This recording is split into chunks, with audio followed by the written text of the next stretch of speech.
Terms of legislative agenda again, um, what do you plan to do or promise to do in terms of environmental preparedness? Thank you very much. I guess we have to go back to the basics again. Of course, love for environment is really one. That's in the whole context, and we put it in a general sense.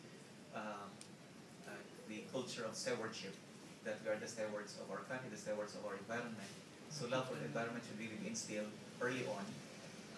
At the same time, I'd like to go back to the basics na making the people really perform, because this our environment, our country could not only be saved by the government, it is the people that actually really will save our environment and our and so yun, no? So it's about making ordinary citizens into heroes for our environment.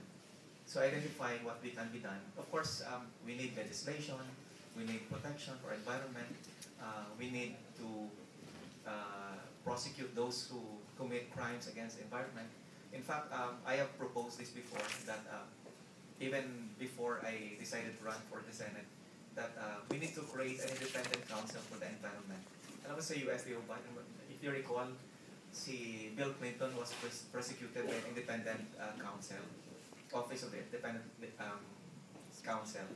And this independent council actually, although funded by the government, the appointment is independent, and the performance of the duties and the powers of that office really independent. That's why he has the power to prosecute the President of America. What we need in this country is something like that, especially for environment. An independent environmental council na gagawin niya lang really prosecute crimes committed against the environment by government officials, by people who are in positions, including the business sector, na ang gagawin niya lang talaga is prosecute the crimes against the environment and really try to put them behind bars. No? So it's something that, again, we can push for in the Senate if and when we get elected. Of course, the preparedness for